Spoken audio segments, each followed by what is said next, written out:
Hi friends, welcome back to my channel. ఈరోజు మనం ఈ వీడియోలో తిరుపతి చరిత్ర గురించి తెలుసుకోబోతున్నాం. ప్రపంచంలోనే అతిపెద్ద సంఖ్యలో హిందువులు దర్శించుకునే పుణ్యక్షేత్రం మన తిరుమల తిరుపతి దేవస్థానం. ఈ ఆలయానికి ఒక రోజుకి కనీసం 30,000 నుంచి 40,000 మంది దర్శించుకుంటారు. అదే న్యూ ఇయర్ రోజు అయితే ఏకంగా 75,000 మందికి పైగా వస్తుంటారు. ఈ విధంగానే తిరుపతి ప్రపంచంలోనే అతి ధనిక దేవాలయం మరియు భక్తులు అత్యధికంగా దర్శించుకునే దేవాలయంగా గిన్నీస్ రికార్డులో సైతం నిలిచింది. ఇంతటి ప్రాముఖ్యత కలిగిన ఈ తిరుమల చరిత్ర గురించి ఇప్పుడు మనం తెలుసుకుందాం. పురాణాలలో ఈ ఆలయ చరిత్రలో ఇలా ఉంది. త్రిమూర్తులు అంటే బ్రహ్మ, విష్ణు, మహేశ్వరులలో ఎవరు గొప్ప అని తెలుసుకోవడానికి ఋషులను యజ్ఞం చేయమని నారదుడు సలహా ఇస్తాడు. దాంతో ఋషులు అంతా ఏకమై చివరికి సప్త ఋషులలో ఒకడైన భృగు మహర్షిని త్రిమూర్తులలో పరీక్షించమని పంపుతారు. భృగు మహర్షి మొదటిగా ఇంద్రుడి వద్దకు వస్తాడు. అప్పుడు ఇంద్రుడు అప్సరసలతో కలిసి నాట్యం దానితో ఇంద్రుడిని భృగు మహర్షి ఇలా శపిస్తాడు: నిన్ను విశ్వమంతా అహంకారిగా గుర్తించదురుగాక. ఆ తర్వాత ఆ మహర్షి బ్రహ్మదేవుడి దగ్గరికి వస్తాడు. బ్రహ్మ ఆ సమయంలో తనకున్న 4 తలలో ఒక తలను వేదాలను పఠించడం, మరొక తలతో ధ్యానం చేయడం, మరొక తలతో ప్రపంచాన్ని సృష్టించడం, మరొక తలతో తర్వాత ఆ మహర్షి శివుడి దగ్గరికి వెళ్తాడు. ఆ సమయంలో శివుడు తన భార్య పార్వతితో కలిసి రుద్ర ధ్యానంలో ఉండి భృగు మహర్షిని పట్టించుకోకపోవడం వల్ల శివుడిని నీవు ఎప్పుడూ నిరాకార లింగంగా మాత్రమే పూజింపబడతామని శపించి అక్కడి నుంచి నేరుగా విష్ణువు దగ్గరికి వెళ్తాడు.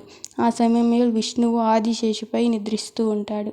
ఆ మహర్షి అక్కడి వచ్చినప్పుడు విష్ణువు పాదాలు తన వైపు ఉండడం చూసి అది తనకు అవమానంగా భావిస్తాడు. దాంతో కోపంతో భృగు మహర్షి విష్ణువును ఛాతీపై తన్నాడు. ఆ విధంగా మేల్కొన్న విష్ణువు ఆయన పాదాలకు మొక్కడం మొదలు పెడతాడు.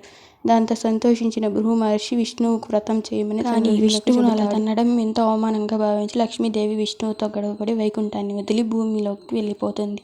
దాంతో లక్ష్మీదేవిని వెతకడానికి విష్ణువు శ్రీనివాసుడు అనే పేరు మార్చుకొని భూమి మీదకు వస్తాడు. అలా వీధికి లక్ష్మీదేవి దొరకకపోవడంతో తిరుమల కొండ మీద ధ్యానం చేయడం మొదలు పెడతాడు. దాంతో శ్రీనివాసుని చుట్టూ ఒక పెద్ద పుట్ట సైతం ఏర్పడుతుంది. ఈ విషయం తెలుసుకున్న లక్ష్మీదేవి ఎలాగైనా తనకు సాయం చేయాలని ఈ విషయాన్ని బ్రహ్మకి, శివుడికి తెలియజేసి వారిని ప్రార్థిస్తుంది. దాంతో బ్రహ్మ ఒక ఆవుగా మారి ఆ పుట్టలో రోజు పాలు పోస్తూ ఉంటాడు. అది గమనించిన ఆ ప్రాంతం ప్రజలు ఆ విషయాన్ని అక్కడ రాజు తెలుసుకుని చోళరాజు ఆవును చంపడానికి విల్లు ఎక్కుపెడతాడు. అప్పుడు విష్ణువు బయటకు వచ్చి అతన్ని ఆపి నువ్వు వచ్చే జన్మలో రాక్షసుడిగా పుడతావని శపిస్తాడు. తప్పు తెలుసుకుని శ్రీనివాసుని కాళ్ళ మీద పడతాడు రాజు. దాంతో తనని క్షమించి శ్రీనివాసుడు వచ్చే జన్మలో నీ కుమార్తెను నేను వివాహం చేసుకుంటానని వరమిస్తాడు. దాంతో మరో జన్మలో ఆ రాజుకు ఒక కుమార్తె జన్మిస్తుంది. ఆమెకు పద్మావతి అని పేరు పెడతారు. ఆమె పెరిగి పెద్దదయింది. అలా ఉన్న శ్రీనివాసుడు ఒకరోజు వేటకు వెళ్తాడు. అక్కడే పద్మావతిని చూస్తాడు. వారిద్దరూ ప్రేమలో పడతారు. చివరిగా వారి ప్రేమను మహారాజు అంగీకరిస్తాడు. పద్మావతికి శ్రీనివాసునికి అంగరంగ వైభవంగా పెళ్లి జరుగుతుంది. వారిద్దరూ తిరిగి తిరుమల కొండకి వస్తారు.